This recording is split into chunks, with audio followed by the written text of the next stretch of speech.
আসসালামু আলাইকুম। আজ 17 ফেব্রুয়ারি 2026 মঙ্গলবার। আমাদের সামনে দৈনিক প্রথম আলো রয়েছে। আমরা এখান থেকে বেশ কিছু বিষয় আলোচনা করব, যেগুলো প্রতিযোগিতাপূর্ণ পরীক্ষার মতো যেগুলো আসতে পারে এমন কিছু বিষয় হতে পারে, প্রিলি লিখিত বা ভাইবা। তো প্রথমে একটা কথা বলি যে আমাদের যে চ্যানেলটি রয়েছে হোয়াটসঅ্যাপ চ্যানেল, সেখানে আপনারা জয়েন করতে পারেন নিয়মিত আপডেট পাওয়ার জন্য। এবং এটি আমরা প্রত্যেকটি ভিডিওর যে ডেসক্রিপশন বক্সে আমরা দিয়ে দিই এটা, সুতরাং আপনারা এখানে যুক্ত হতে পারেন। আসেন প্রথমে শুরু করি।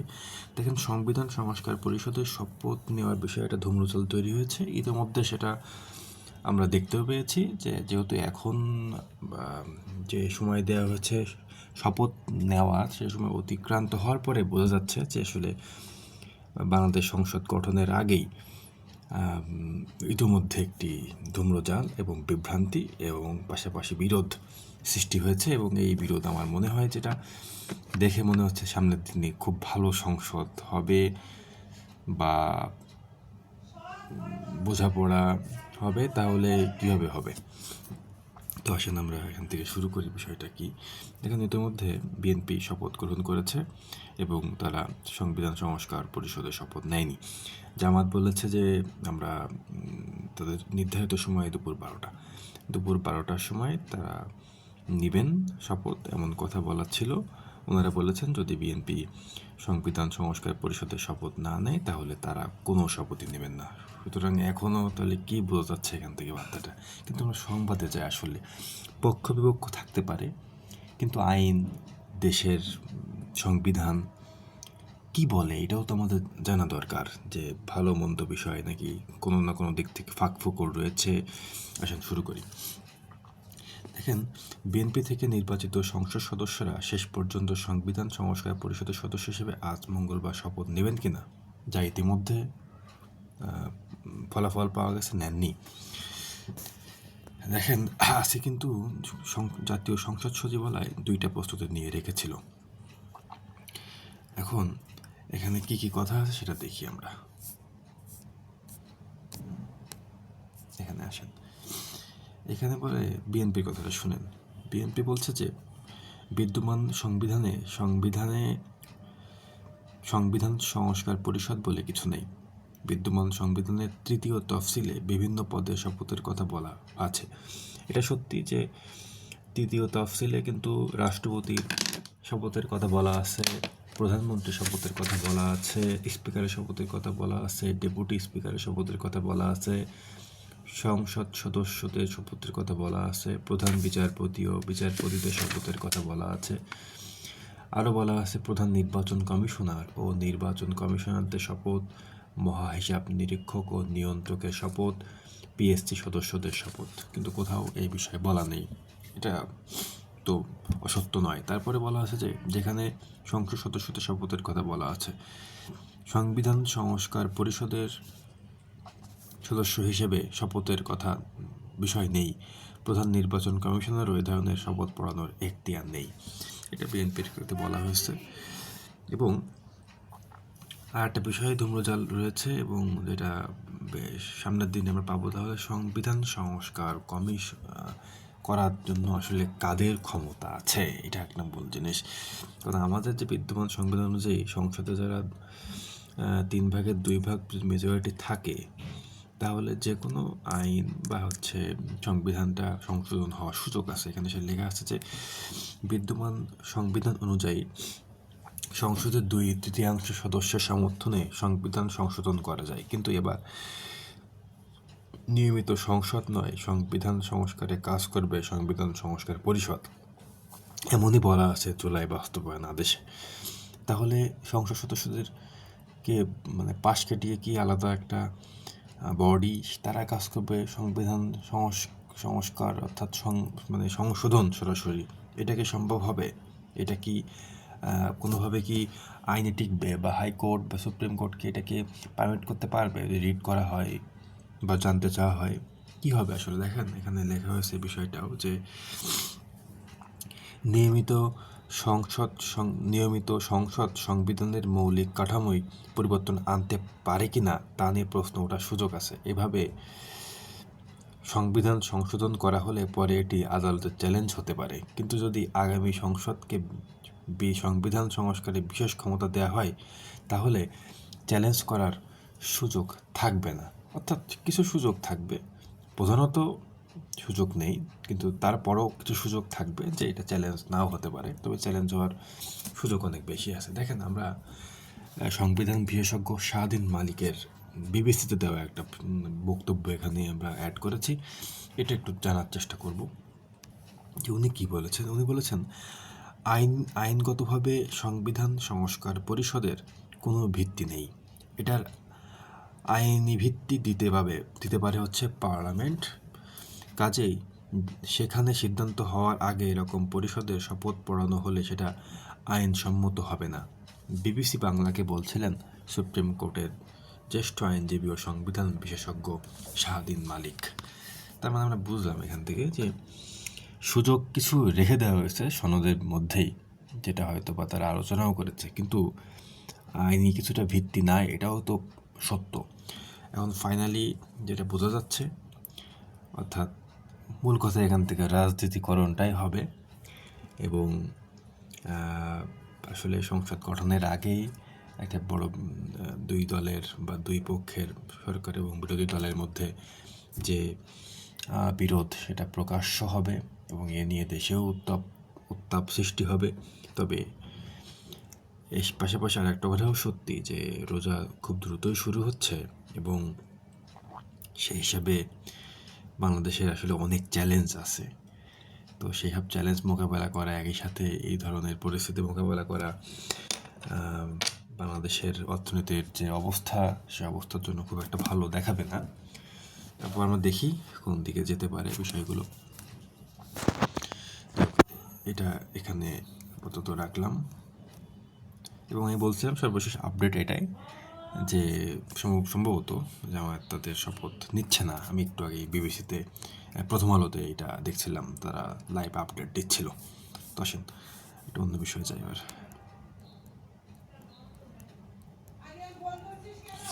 দেখেন এখানে আমাদের, আচ্ছা এটা একটু দেখি, আমাদের এখানে তেমন কিছু নয়, কিন্তু আমাদের জাতীয় গৌরবের একটা ছবি এখানে রয়েছে। এখানে শহীদ মিনার 21 ফেব্রুয়ারি মহান শহীদ দিবস ও আন্তর্জাতিক মাতৃভাষা দিবস উপলক্ষে ঢাকার কেন্দ্রীয় শহীদ মিনার পরিষ্কার পরিচ্ছন্ন রঙের কাজ করছে। এখান থেকে তেমন কিছু জানার নেই আসলে, কিন্তু সামনে এসেছে এমন একটা আমাদের গৌরবের বিষয়, ভাবলাম এক লাইন বলি। যেমন আসলে 1999 সালের 17 নভেম্বর আমাদের যে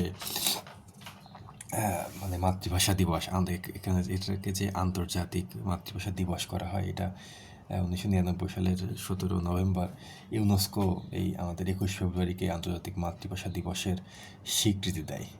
হ্যাঁ, এটা কত প্রসঙ্গে বলে দিলাম এখানে। তো আসেন আমরা অন্য বিষয়ে দেখি।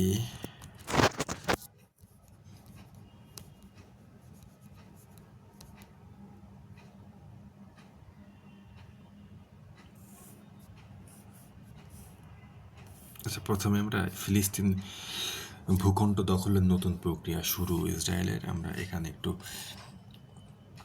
নজর দিই। দেখেন,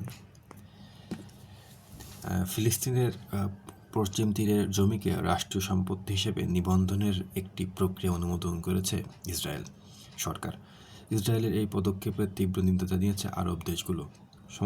সমালোচকদের মতে এই সিদ্ধান্তের ফলে ফিলিস্তিনি ভূখণ্ড দখলের প্রক্রিয়া আরও ত্বরান্বিত হবে। এটা করা হয়েছে গতকাল রোববার। ইসরায়েলের মন্ত্রিপরিষদ পশ্চিম তীরে বসতি স্থাপনকারীদের জমি নিবন্ধন প্রক্রিয়া অনুমোদন দেয়। 1967 সালের পর এই প্রথম এই বিতর্কিত প্রক্রিয়া শুরু করতে যাচ্ছে ইসরায়েল। ইসরায়েলের পররাষ্ট্র মন্ত্রণালয় জানিয়েছে, এই পদক্ষেপের ফলে জমি সংক্রান্ত আইনি বিরোধ নিষ্পত্তি সহজ হবে, মালিকানা স্পষ্ট করা সম্ভব হবে। ফিলিস্তিনি কর্তৃপক্ষের নিয়ন্ত্রণে থাকা এলাকাগুলোতে ভূমি নিবন্ধনের প্রেক্ষাপটে এটি প্রয়োজন ছিল বলে দাবি করেন তারা। তবে মিশর, কাতার এবং জর্ডান এই পদক্ষেপের সমালোচনা করে বলেছে, আন্তর্জাতিক আইনে ইসরায়েলের এই সিদ্ধান্ত পুরোপুরি অবৈধ। ভূমি দখলের মহোৎসব এরা মিশর পদক্ষেপকে বিপজ্জনক বলেছে। কাতারের পররাষ্ট্র মন্ত্রণালয় এটাকে প্রতিবাদ জানিয়েছে। এটা তারা বলছে যে ফিলিস্তিনি জনগণের তাদের অধিকারকে বঞ্চিত করা হচ্ছে এবং রামাল্লা ভিত্তিক ফিলিস্তিনি কর্তৃপক্ষ এটাকে বলেছেন যে আন্তর্জাতিক হস্তক্ষেপ কামনা করেছেন ফিলিস্তিনের পক্ষে, কারণ ফিলিস্তিনি রাষ্ট্র গঠন করতে চাই। ইসরায়েলি বসতি বিষয়ক পর্যবেক্ষক সংস্থা পিস নাও বলেছে ইসরায়েলের এই সিদ্ধান্তের কারণে পশ্চিম তীরের প্রায় অর্ধেক এলাকা থেকে ফিলিস্তিনিরা জমি হারাতে পারেন। ইসরায়েলি প্রক্রিয়া পশ্চিম তীরে প্রায় 60% এলাকা নিয়ে গঠিত এরিয়া সিতে কার্যকর করা হবে, যা বর্তমানে ইসরায়েলের নিরাপত্তা ও প্রশাসনিক নিয়ন্ত্রণে রয়েছে। এখানে উচ্ছেদ আতঙ্কর কথা বলা হয়েছে। ফিলিস্তিনের পশ্চিম তীরে তাদের ভবিষ্যৎ রাষ্ট্রের ভিত্তি কাঠামো বিবেচনা করে। তবে ইসরায়েলের কট্টর ডানপন্থী ধর্মীয় গোষ্ঠীগুলো এই ভূখণ্ড পুরোপুরি দখল নিতে চায়। 1990-এর দশকের অসলো চুক্তির অধীনে ফিলিস্তিনি কর্তৃপক্ষের শাসনাধীন এলাকাগুলোকে নিয়ন্ত্রণ আরও জোরালো করতে উগ্র ডানপন্থী মন্ত্রীদের মদতে এই সিদ্ধান্ত নেওয়া হয়েছে। আন্তর্জাতিক মহলে ব্যাপক সমালোচনার জন্ম দেওয়া এই পদক্ষেপগুলোর মধ্যে রয়েছে ইহুদি ইসরায়েলের সরাসরি পশ্চিম তীরে জমি কেনার অনুমতি। আচ্ছা, এখন আমরা এই জায়গাটা দেখি ফিলিস্তিনের নতুন করে, যেহেতু এখন যুদ্ধবিরতি চলছে এবং এই যুদ্ধবিরতি চলার মধ্যেই কিন্তু থেমে নেই, মানুষের মৃত্যু থেমে নেই, পাশাপাশি যে জমি দখল বলি বা নানানভাবে চাপ বলি কোনোটাই আসলে থেমে নেই। সেক্ষেত্রে আসলে কী হতে পারে দেখেন, আমি একটু এটা পেছনের একটু ব্যাকগ্রাউন্ডটা বলি। এই যে ইসরায়েল বা হামাসের যে সংঘাত হলো, সংঘাতটা 7 অক্টোবর 2023 সালে হামাসই আসলে ইসরায়েলে রকেট হামলা চালায়। এই পরিপ্রেক্ষিতে 8 অক্টোবর 2023-এ ইসরায়েল গাজাতে বা ফিলিস্তিনিতে তারা শুরু করে তাদের হত্যাযজ্ঞ মিশন, যার নাম ছিল অপারেশন আয়রন সোর্ড। তো এখন এবং যুদ্ধবিরতির বিষয়টা হয়েছে, এবং যুদ্ধবিরতি শেষে এখন জমি দখল এবং যে কোনো মূল্যে তাদের চিকিৎসা আটকে দেওয়া, জমি দখল করা, নানানভাবে নানান আইন পাশ করা, এবং এইটাকে আসলে দীর্ঘায়িত করা হচ্ছে ফিলিস্তিন রাষ্ট্র গঠনের ক্ষেত্রে। এবং তাদের মানবাধিকার কথা একেবারে বাদই দিলাম, মৌলিক যে বিষয়, সেই মৌলিক বিষয়গুলো তো পূরণ করতে না পারেন তেমন চাপ দেওয়া হচ্ছে। এবং যে ওদের পক্ষে যারা থাকবে তাদেরকেও নানানভাবে হেনস্থা করা হবে, এবং সেটা সামরিকভাবে হোক বা হচ্ছে কোনো চুক্তি দিয়ে হোক বা পরমাণুর কথা বলা হবে, এগুলো বলা হচ্ছে যাতে তাদের এগুলো আটকে দেওয়া হয় এবং তাদের যত দীর্ঘায়িত করতে হবে তত বেশি সুবিধা। এবং এক্ষেত্রে কখনো কখনো মনে হবে যে ইসরায়েলের যে পাওয়ার, সেই পাওয়ার মতো ট্রাম্প নিজেও বলেন যে না, আমি কিছু করতে পারবো না, নেতানিয়াহুর পাওয়ার অনেক বেশি আমার চেয়ে, এমন একটা অনুভূতি দেওয়ার চেষ্টা করেন সবাইকে। তো আসেন দেখেন, কেউ বাদ যায়নি এখান থেকে। এখানে আমি যেটা বলছিলাম যে মনে হবে যে প্রেসিডেন্ট ট্রাম্পের কোনো ভূমিকায় কোনো শক্তি নেই। মার্কিন প্রেসিডেন্ট ডোনাল্ড ট্রাম্প ও পশ্চিম তীরে ইসরায়েলের এই দখলদারি বিপক্ষে তিনি বলেন, এই অঞ্চলের স্থিতিশীলতা ইসরায়েলের নিরাপত্তার জন্য জরুরি। তবে আন্তর্জাতিক মহলে তীব্র ক্ষোভ থাকলেও ট্রাম্প এখন পর্যন্ত ইসরায়েলের বিরুদ্ধে সরাসরি সমালোচনা থেকে বিরত রয়েছেন। মনে হয় কোনো পাওয়ার নাই, তাই না? আন্তর্জাতিক আইন অনুযায়ী অবৈধ হওয়া সত্ত্বেও পূর্ব জেরুজালেম বাদে বর্তমানে পশ্চিম তীরে বিভিন্ন বসতিতে 5 লাখের বেশি ইসরায়েলি বসবাস করছে। বিপরীতে এই ভূখণ্ডে প্রায় 30 লাখ ফিলিস্তিনির বাস। যাই হোক, ইউ একটা আহ্বান জানিয়েছে। তারা বলছে যে প্রত্যাহার করতে বলেছে তাদের সিদ্ধান্ত ইসরায়েলকে। আচ্ছা, ইউ সম্পর্কে একটু বললে কেমন হয়? একটু বলা যেতে পারে। দেখেন, সাধারণত এই বিষয়টা আসার পরে আমরা একটু বলতেই পারি। দেখেন, ইউ ইউরোপিয়ান ইকোনমিক কমিউনিটি, এটা পূর্ব নাম ছিল। এখন তো ইউরোপীয় ইউনিয়ন, পূর্ব নাম ছিল ইইউ, ইউরোপিয়ান ইকোনমিক কমিউনিটি। এটা হচ্ছে এত মোটা কেন দাগগুলো, ইউ, আর এখন তো আসলে ইউ হয়ে গেছে। এবং সরি, এটার হচ্ছে সদর দপ্তর বেলজিয়ামের ব্রাসেলসে, এবং এটা বর্তমান সদস্য সংখ্যা হচ্ছে মেম্বার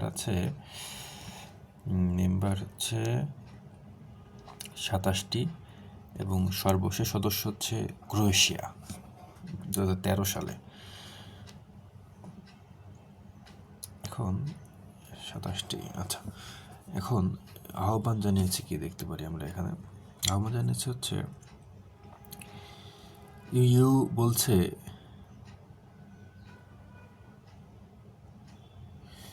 যে এই পদক্ষেপ নতুন উস্কানি বা উত্তেজনা বৃদ্ধি সামিল। ইউরোপীয় ইউনিয়নের পররাষ্ট্র বিষয়ক মুখপাত্র আনোয়ার এল আনৌনি বলেন, আন্তর্জাতিক আইনের অধীনে যে কোনো ধরনের দখলদারি সম্পূর্ণ অবৈধ।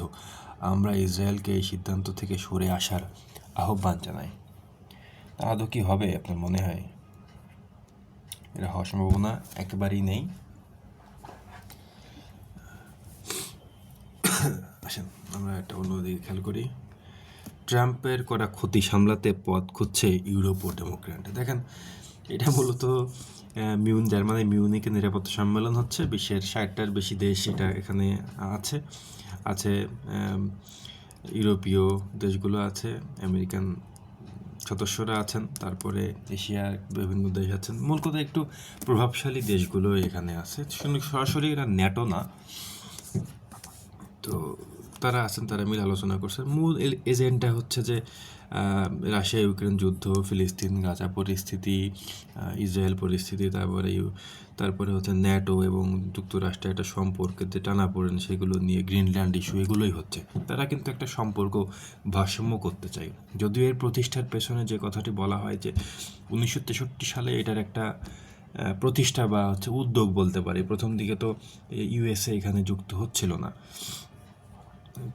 ধীরে ধীরে এখানে যুক্ত হয়েছে। আসলে দ্বিতীয় বিশ্বযুদ্ধ পরবর্তী সময়ে স্নেহযুদ্ধর যে অবস্থা পৃথিবী জুড়ে বিরাজ করে, অনেকে চেষ্টা করেছে যে আমরা একটা নিরপেক্ষ বিষয় তৈরি করার চেষ্টা করি যেখানে আলোচনার মাধ্যমে সমাধান হবে। সেই প্রেক্ষিতে আসলে মিউনিক নিরাপত্তা সম্মেলনের উদ্যোগ নেওয়া হয়।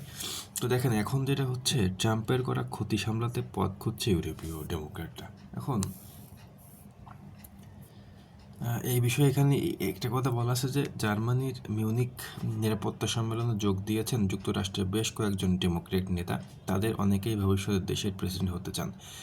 শেষ পর্যন্ত তাদের কারো গন্তব্য যদি হোয়াইট হাউসও হয়, তারপরও একটি উপাধি দাবি করতে পারবেন না মুক্ত বিশ্বের নেতা।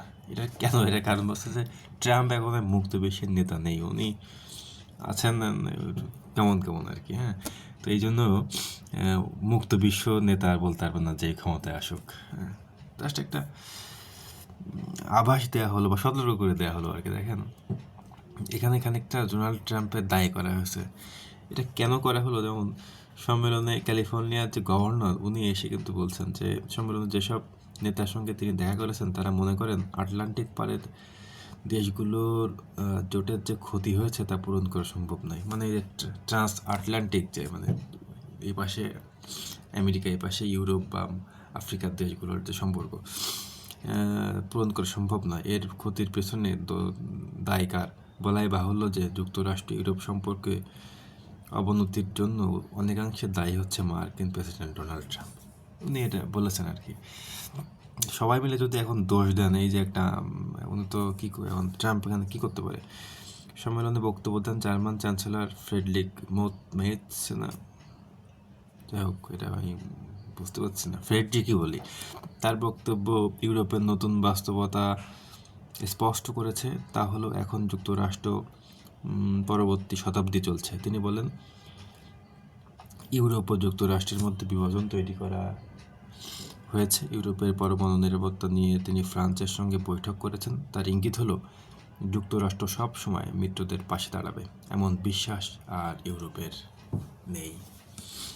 কিন্তু দেখেন এই মিউনিক যে নিরাপত্তা সম্মেলনের প্রধান লক্ষ্যই ছিল কিন্তু ইউরোপ এবং আমেরিকার সম্পর্ক জোরদার করা। এখন বোঝা যাচ্ছে সম্পর্ক জোরদার তো হচ্ছেই না, পাশাপাশি যে ধরনের সমালোচনা করা হচ্ছে ট্রাম্প, এবং ট্রাম্প রেগে গেলে কি করেন।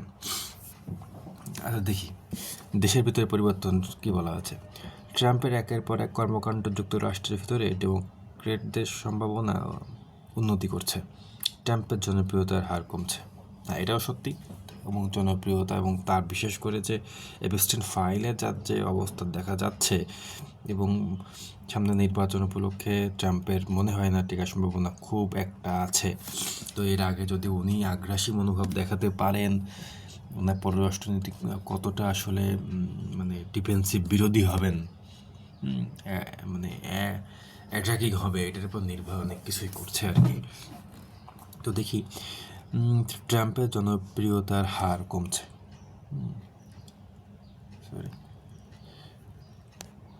এবছরের মধ্যবর্তী নির্বাচনে প্রতিনিধি পরিষদের নিয়ন্ত্রণ ডেমোক্রেটদের কাছে যাওয়ার সুযোগ রয়েছে।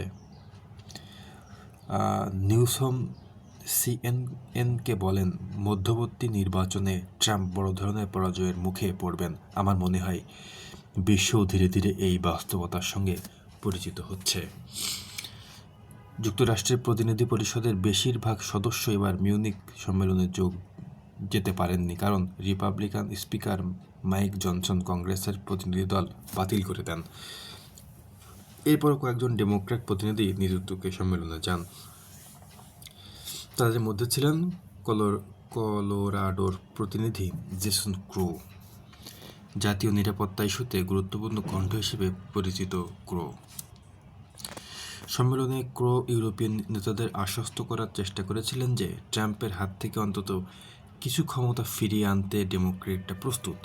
তিনি এই সতর্কবার্তা দেন যে দ্বিতীয় বিশ্বযুদ্ধ পরবর্তী বিশ্ব ব্যবস্থা সাধারণ মানুষকে পিছিয়ে দিচ্ছে। ক্রো বলেন, যদিও এই ব্যবস্থা অনেক ক্ষেত্রে বিশ্ব শান্তির প্রতিষ্ঠা করেছে, তবে বর্তমান সময়ে বেশিরভাগ সমাজের প্রত্যাশিত ফল দিতে বাধ্য হয়েছে। আচ্ছা, ইউরোপীয় নেতারা মার্কিন জনগণের মতোই একই ধাক্কার মুখে পড়েছেন। 2016 সালে ট্রাম্প নির্বাচিত হওয়াকে একটি ব্যতিক্রমী মনে করতে চেয়েছিলেন তারা, কিন্তু ট্রাম্প আবার নির্বাচিত হওয়া এবং বিশ্বমঞ্চে তার আরও আত্মবিশ্বাস অবস্থান ইউরোপে সে ভুল ভাঙিয়েছে। ফ্রেডরিক বলেন, নিয়মভিত্তিক আন্তর্জাতিক ব্যবস্থা ধ্বংসের পথে, এটি এখন আগের রূপে নেই। তার মানে যা দাঁড়াচ্ছে যে ডেমোক্রেটরা একটু প্রস্তুত ট্রাম্পের হাত থেকে কিছু ক্ষমতা ফিরিয়ে আনতে। এখন এটা আসল কথা, প্রথমে নির্বাচনে জয়ী হয়ে এই বিশ্ব ব্যবস্থা পরিবর্তন তারা করতে চান বলে বলা হচ্ছে আর কি। এবং ইউরোপ যে ভেবেছিল যে ট্রাম্প আসলে অনেক বেশি সুবিধা হবে বা গত টার্মে, কিন্তু সেই ভুল তাদের ভেঙেছে আসলে। এবং বিশেষ করে ন্যাটো বা ইউরোপীয় শক্তিগুলো অনেকটা চাপে আছে, এবং তারা কিন্তু এটা বলছেন যে যুক্তরাষ্ট্র আগের সবসময় যে মিত্রদের পাশে দাঁড়াবে, এই ধরনের সমাজে একটা বিষয় প্রচলিত আছে কি, যুক্তরাষ্ট্র যার শত্রু সেখানে একরকম প্রভাব আছে, কিন্তু যুক্তরাষ্ট্র যার বন্ধু তার ক্ষতি হারানোর সম্ভাবনা আছে, এই ধরনের একটা বলা হয় আর কি। তো এখানে ইঙ্গিতটা দেওয়া হয়েছে যে দেখেন, যুক্তরাষ্ট্র সবসময় মিত্রদের পাশে দাঁড়াবে এমন বিশ্বাস আর ইউরোপের নেই। তো আসলে এই জার্মানির মিউনিকে যে মিউনিক নিরাপত্তা সম্মেলন অনুষ্ঠিত হচ্ছে, এটার ভবিষ্যৎ কি, এটা আমরা কি ফলাফল আসবে দিন শেষে, আমরা এটা নিয়ে পরবর্তী সময় আলোচনা করব। আজ এই পর্যন্তই। আসসালামু আলাইকুম।